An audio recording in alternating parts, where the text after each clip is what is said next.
At 4:30 p.m. on March 30th, 2002, Israeli military forces took over Palestinian TV stations when they occupied Ramallah in the West Bank, immediately shutting them down. What followed was a little more unusual. Shortly after occupying the Al Watan TV station, the Israeli forces began broadcasting pornography over its transmitter. Eventually, the Israelis expanded their cultural offensive against the Palestinian people by broadcasting pornography over two other Palestinian stations, the Amwaj and the Al-Sharak channels. One 52-year-old Palestinian mother of 3 children, according to this report, complained about the deliberate psychological damage caused by these broadcasts. The only Palestinian station not taken over by the Israelis ran a message at the bottom of its screen claiming that anything shown on Al Watan and other local TV channels has nothing to do with Palestinian programs, but is being broadcast by the Israeli occupation forces. We urge parents to take precautions. Why in the world, asked one woman, would they do such a thing? Today I'd like to answer that lady's question. Why did the Israelis broadcast pornography over Palestinian TV stations? Before I can answer that question, I need to give the official explanation, the official American explanation. According to that explanation, pornography means freedom. This explanation is put forth in The People versus Larry Flint, a big-budget Hollywood movie promoting Hollywood's connection to the pornography industry. This film was produced as part of the pro-pornography propaganda that got produced when Congress was debating the Communications Decency Act in the early 1990s, an act which was supposed to ban obscenity from the internet. So according to the contemporary Hollywood explanation, the Israeli troops began broadcasting pornography over captured Palestinian TV stations because they wanted to spread freedom among the Palestinian people. Somehow that doesn't sound right. The simple fact of the matter is that this incident cannot be explained according to the principles available in contemporary American culture. In order to understand the disparity between the official explanation of pornography and what might be termed its military use, we have to go back to the ancients. The story of Samson and Delilah is a good place to start, except for the fact that the roles are reversed in that story.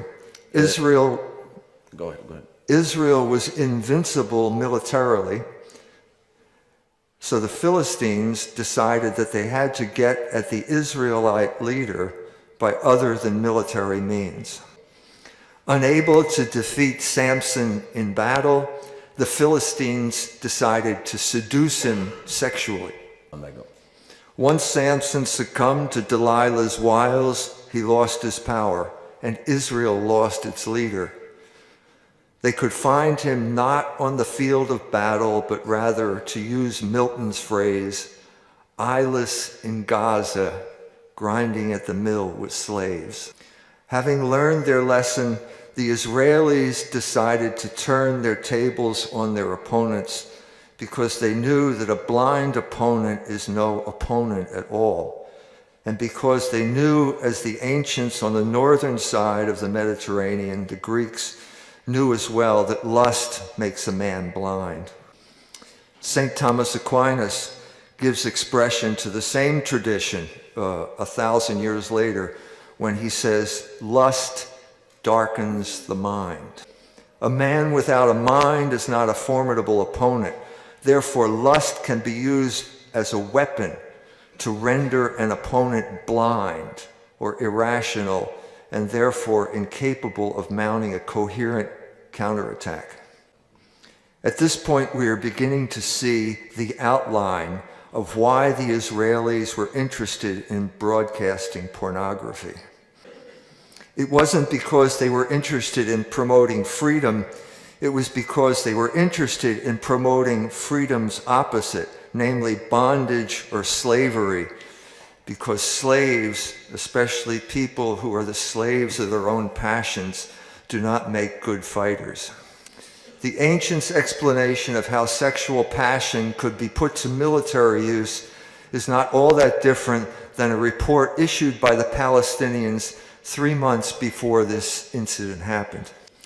On January 12, 2002, the Islamic Association for Palestine news agency ran an article claiming that representatives of the Central Intelligence Agency and the Israeli Shin Bet, the experts there have recommended that the relatively conservative Palestinian society be flooded with pornography, drugs, and gambling in order to keep Palestinian youths away from joining the resistance against Israeli occupation and apartheid. The idea, according to this report, first came from the Israeli side, who suggested that only these things could take Palestinian youths away from their hostile fixation on Israel. Apparently, Israel tried broadcasting pornography from at least one television station in the southern West Bank, but had to pull back from its cultural offensive because of protests from Jewish settlers in the area, who felt that pornography materials on local screens could have a detrimental effect on the settler population. 700 years after Samson was blinded by the Philistines, at around the same time of Alaric's sack of Rome, when the empire tottered on the verge of collapse and Christians were being blamed, St. Augustine took the insights of Plato and combined them with those of the Hebrew Scriptures to come up with a new formulation of the relationship between slavery and freedom. Unlike Aristotle, who argued that men were slaves phusei, which is to say by nature, Augustine took a radically moral view of the issue. Man was free as long as he acted according to the dictates of practical reason. It is clear, St. Augustine wrote in The City of God, that sin is the primary cause of servitude. That means, St. Augustine continued in another passage from the same book, that a good man, though a slave, is free, but a wicked man, though a king, is a slave. For he serves not one man alone, but what is worse, has as many masters as he has vices. What followed on the heels of St. Augustine's book looked like the collapse of the civilized world. In reality, the fall of Rome was another word for the birth of Europe out of the wreckage of classical culture. People like St. Benedict of Nursia saved classical culture by providing, through the rule of St. Benedict, a vehicle for the Christianization of the ravaging ethnic groups which were then in the process of destroying the Roman Empire. All of history, according to St. Augustine, could be reduced to two options, symbolized by two cities. The city of God was based on love of God to the extinction of self.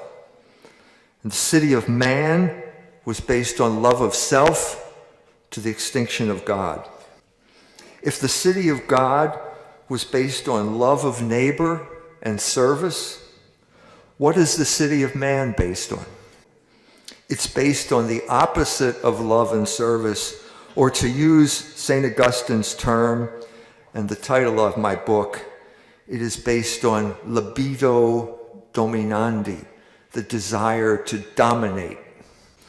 The distinction I'm trying to make here is like the difference between Jesus Christ and Dracula. Jesus Christ shed his blood so that we can have eternal life. Dracula sheds your blood so that he can have eternal life. For 1,000 years following the fall of the Roman Empire, Christian Europe based its culture more and more effectively on Augustine's principles. That doesn't mean that no sins were committed in this part of the world for that millennium, but it does mean that an increasingly unified group of ethnic Christian communities which made up Europe had the right idea, the city of God, before them as their model. It also meant that they had the correct idea of freedom.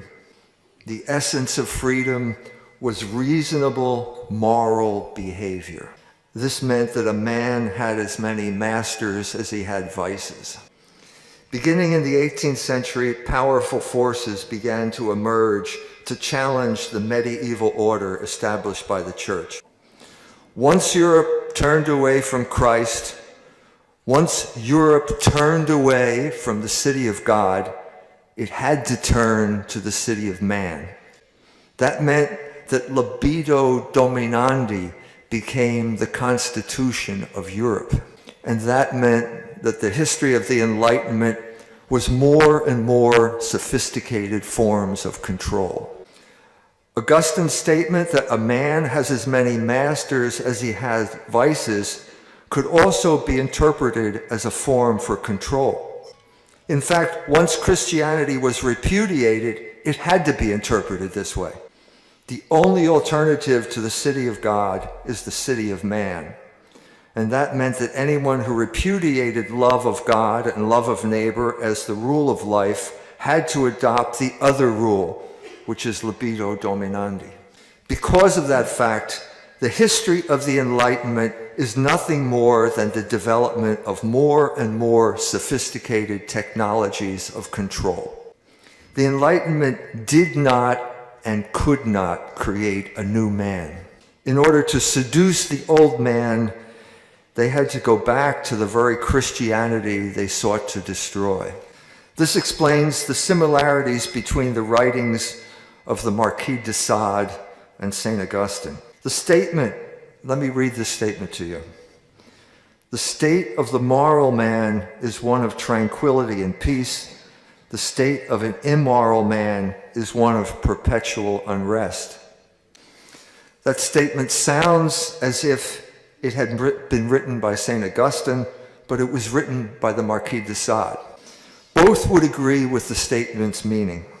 The difference is that Augustine was interested in promoting tranquility and peace, and the Marquis de Sade was interested in promoting the opposite, namely the perpetual unrest that went by the name of revolution.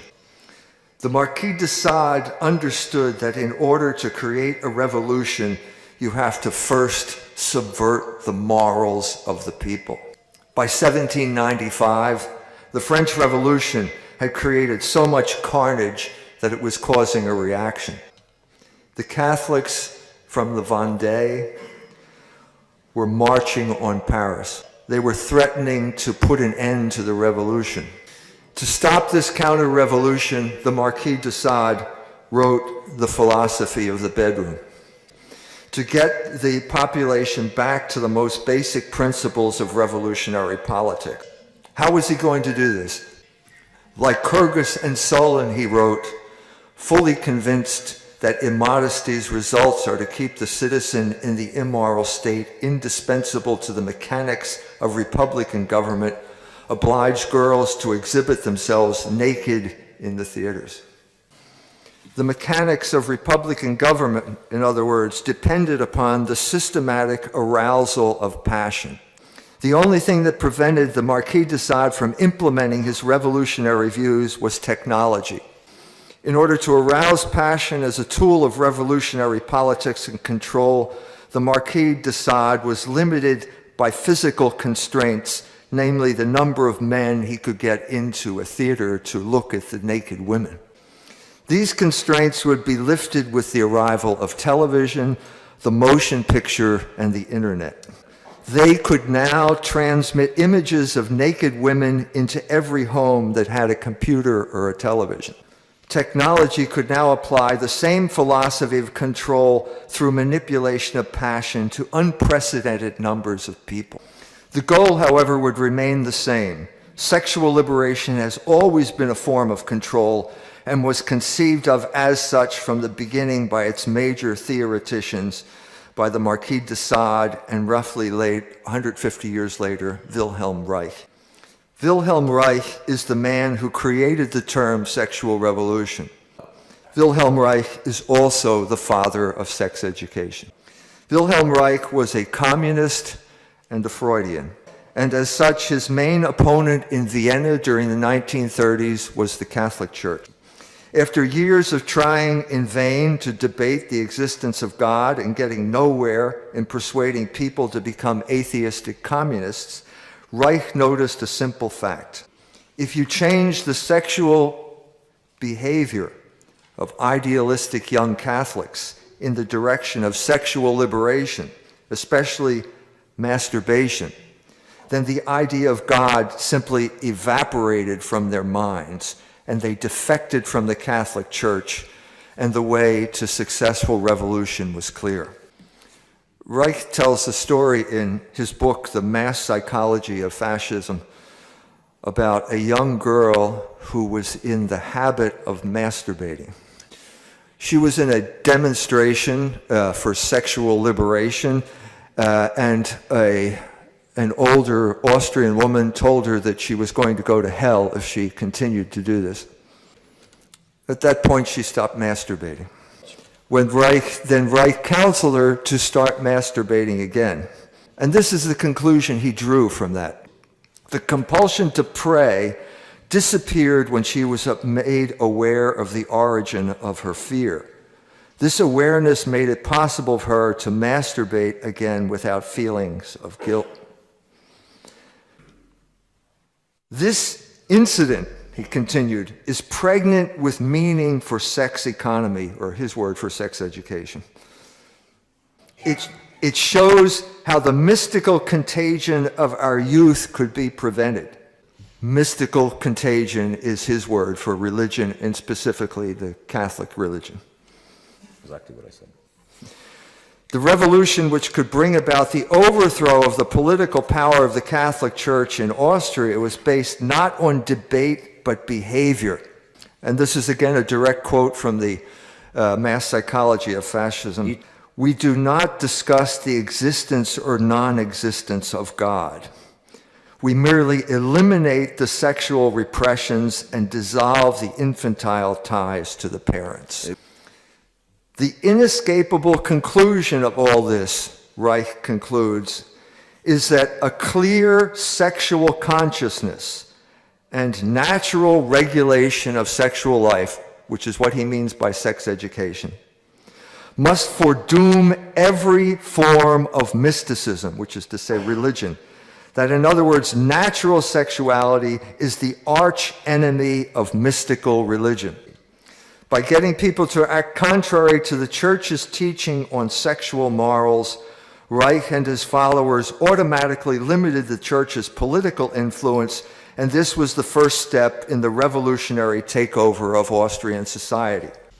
That was true of Austria in the 1930s, and it's true of Poland today. The logical conclusion of this sex education project is clear. The total sexualization of a culture would mean the total extinction of the Catholic Church and the classical state based on the moral law. The process of the uprooting of mysticism, to use Reich's words, is accomplished more effectively, in other words, by deviant sexual behavior than by debate over the existence of God. The real purpose of sex education, of a contemporary Reichian play like the Vagina Monologues, the real purpose of the demonstrations of Pussy Riot in Russia or of Femin in the Ukraine, is to uproot the faith and the morals of the largely female population which go to see it by promoting masturbation and deviant sexual activity. Now there's a problem here from Reich's point of view. Most people will not act out sexually in any consistent fashion on their own. They will be intimidated by social convention or inhibition and brought back to repentance. If women are inhibited sexually by the culture, changes in imagery promoted by the culture will bring about a change in behavior, which will in turn bring about a change in values. First, Reich needed to change the culture. He needed to produce what he called mass situations. Again, this is a quote from the psychology of mass fascism. The mass psychology of fascism.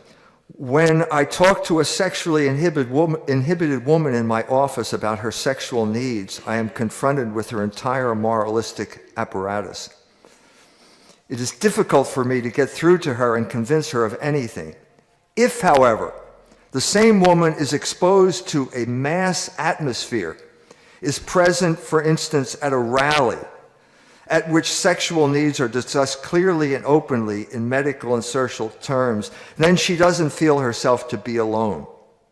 Her individualistic, moralistic inhibition is offset by a collective atmosphere of sexual affirmation. Her sexual negation, because she herself has had similar thoughts when she was alone, is released secretly by this mass situation. The sexual need is given confidence by the mass situation.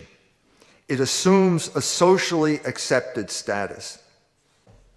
At the very moment that Reich wrote this, Hollywood was creating the mass situations that he was talking about. And what happened after that was a battle, a cultural war in the United States that began in the 1930s. America is like Yugoslavia. Amerykę można porównać do Jugosławii. It is made up of three ethnic groups that are based on three religions. In Yugoslavia, there are Serbs and Croats and Muslims. In America, we have Protestants, Catholics, and Jews. And as in Yugoslavia, these groups fight each other in America. And so what happened in the 1930s is basically the Catholic Church engaged in a battle with Hollywood over the sexualization of American culture. Hollywood was vulnerable because it had gone into debt to finance the technology for talking pictures in 1929. At this point, the Catholic Church acted.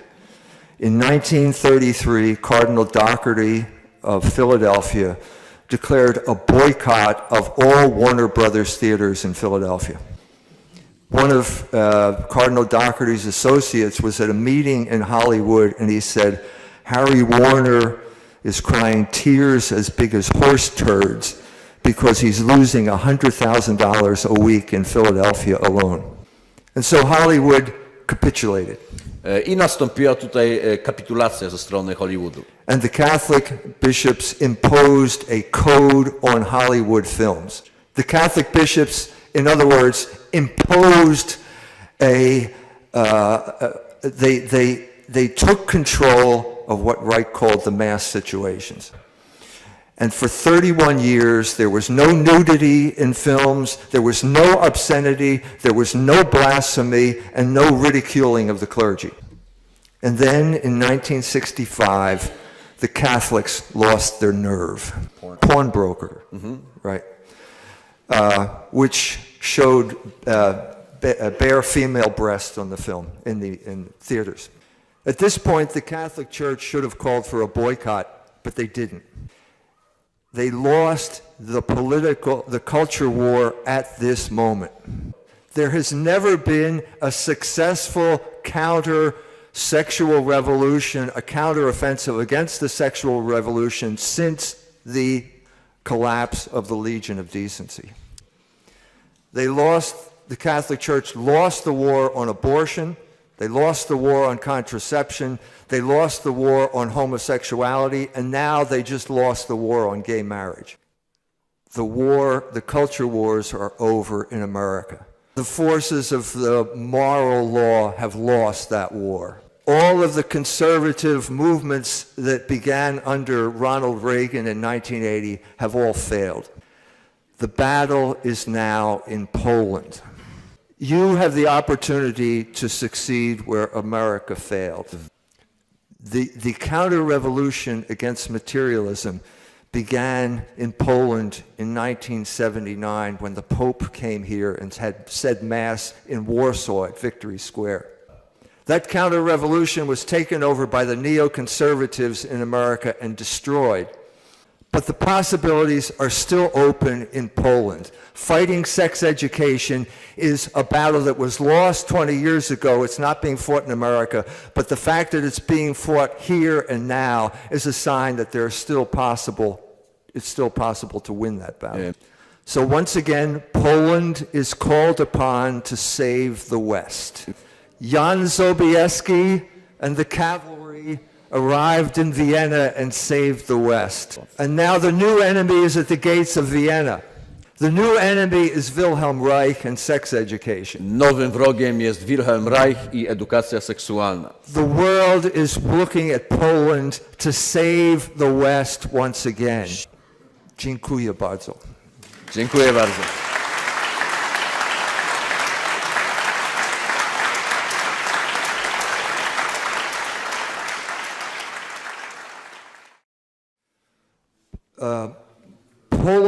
Poland has what America lacks.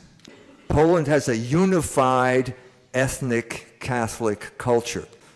America had a Catholic culture in its ethnic neighborhoods, but that Catholic culture was destroyed by social engineering. So the only way that Catholics could unite with each other was not as Catholics, but as conservatives.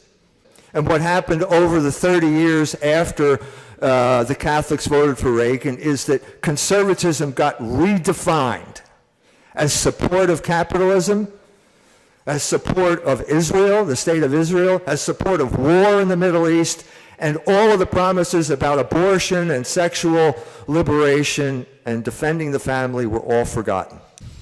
All of the evils that we're fighting here, these are great evils. Abortion is a great evil.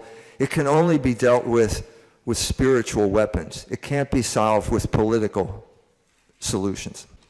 The church is in possession of the weapons, the spiritual weapons that you need to defeat this evil.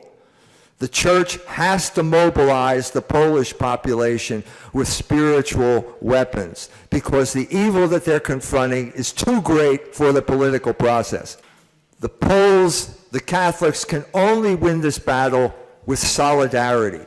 They have to stand together and fight together and not be divided by their enemies.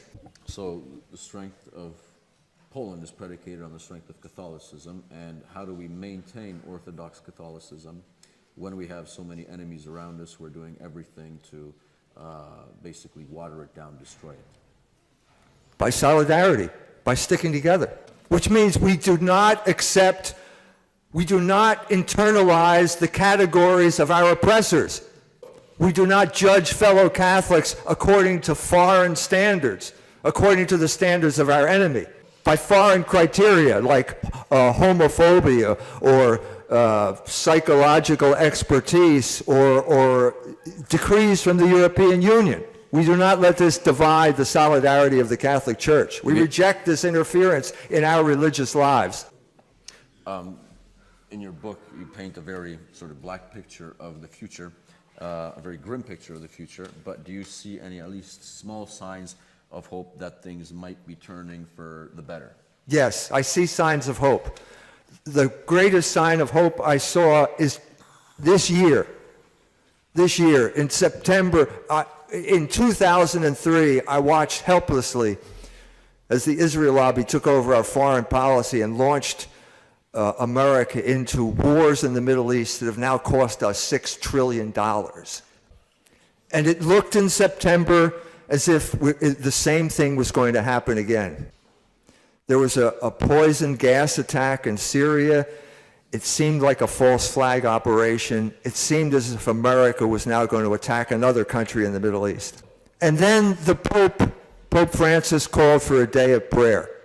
and the course of history changed. 4 days later, President Obama gave a speech, and at the beginning of the speech, it sounded as if there was going to be another war. But by the end of the speech, he deferred to Vladimir Putin and chose a peaceful solution. 6 weeks later, there was an agreement for the first time in 30 years between the Iranian government and the United States government. This is the type of spiritual resource that we Catholics can draw upon. This is when history started to move in 1979 against worldwide materialism. The Israel lobby is furious. Benjamin Netanyahu is furious. But history is on the move again because God created space and he created time. And the human mind perceives time as history. And God is the Lord of history. And that means history has to have a good outcome. And this is precisely what Pope John Paul II said here in Warsaw in 1979. He told the Soviet communists, you can't exclude Christ from history. And that's why I'm optimistic about the situation right now. When you look at the heroes of your book, like Marquis de Sade and the others, they were all basically degenerates. How is it that being the degenerates they were able to wield such great influence?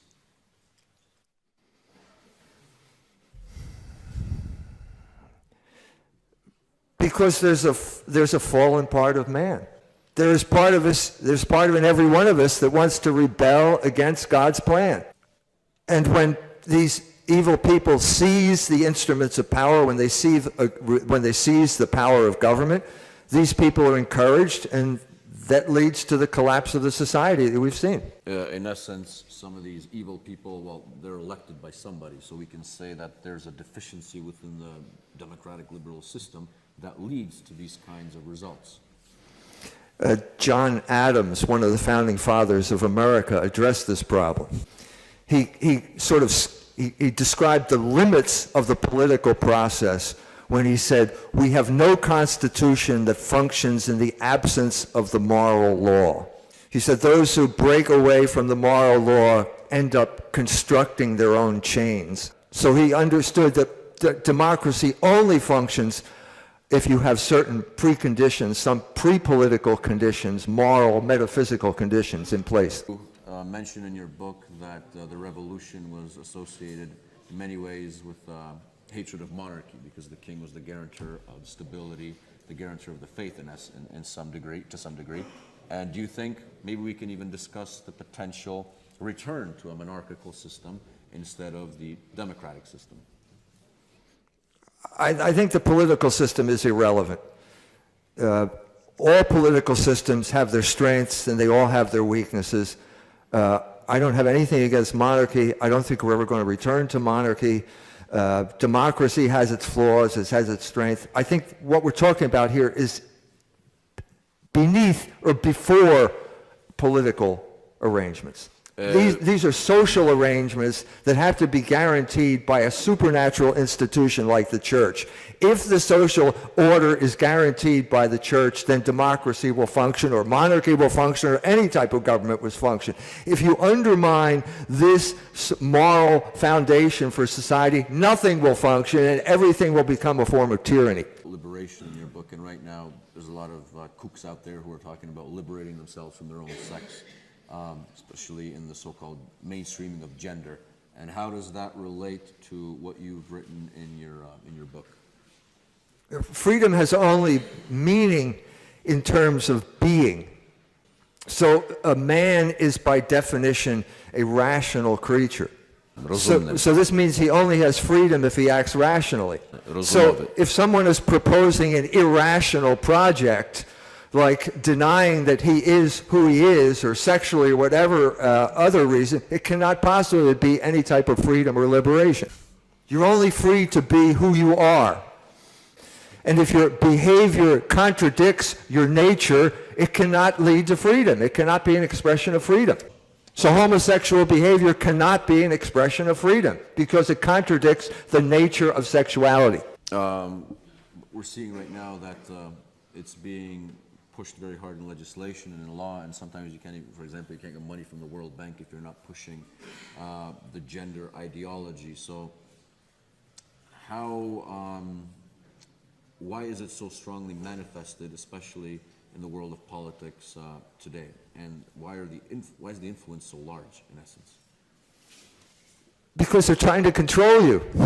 It's a form of control. That's the whole point of this. If the World Bank says we will only give you money if you do something that contradicts what is good for Poland, then turn down the money.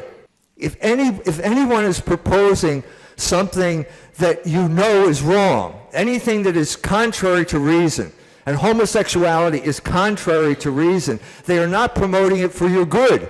They are promoting it to destroy you. The whole point of promoting homosexual marriage is to destroy your culture. That should be obvious. Your book ends in 1992, so Bill Clinton is just elected president. But who would you add from that time up until today who contributed greatly to the escalation of the whole sexual revolution? Some heroes. David Geffen. Once again, David. David Geffen, the Hollywood producer. He's the one who told Bill Clinton to put gays in the military, homosexuals in the military. The whole vagina monologues came after I wrote my book. That's a classic expression of Reichian subversion. And as I mentioned in my talk, Pussy Riot and Femin, they're classic Reichian examples of subversion, of sexual subversion. And in February, I was in Iran. I gave a talk on Hollywood in Iran, and I met with a minister in the Ministry of the Family. And she said that there are women who are telling her this story. The women go out in the morning, and there's a DVD on their doorstep. These are Iranian women in places like Tehran. And so she takes the DVD, she puts it in the computer, and it's pornography. This war, this culture war is going on in Iran right now. Pornography is being used as a weapon against the Iranian people right now. Organization is mentioned a lot in these questions that is promoting the sexual revolution. What other global organizations would you name that are at the forefront of this? I was at the World Population Conference in Cairo in 1994. And a proposal was made to define abortion as reproductive health. And it was defeated by an alliance between the Vatican and Iran. When I got back from Iran in February, there was an article in the New York Times, and the headline of the article said, "Axis of Evil." Who is this axis of evil, according to the New York Times? Iran, Russia, the Vatican. I Vatican. So to answer your question, every institution in the United States of any stature supports this agenda. It's not just the United Nations. It's every university supports it. Hollywood supports it. Goldman Sachs supports it. Every institution supports this. The only one left is the Catholic Church. What inspired you to research this subject matter? Bill Clinton. No, I'll give you a longer answer. You must have been very inspired. He was a very inspiring man. Yes. Very inspiring. In 1979, I was hired as an assistant professor of American literature at St. Mary's College in South Bend, Indiana. 1 year later, I was fired for opposing abortion. And so I thought, there's something wrong with this picture. You should have fired me for being for abortion. But the feminists had taken over this institution. And so I decided to get out of academia and get into journalism. And for 20 years, I researched the sexual subversion of the United States. And that's how I wrote Libido, Dominandi. How do you convince people who aren't convinced yet, or people who are on the fringes of the church, or who are even inside the church but don't have a comprehension or opposed to what you're writing? How do you get the message across to them? Well, you have to explain the real story. Do you believe that sexual liberation is a form of political control? Well, then you can convince someone else. No. Once you explain it, it's easy to understand, isn't it? Isn't it? Proste.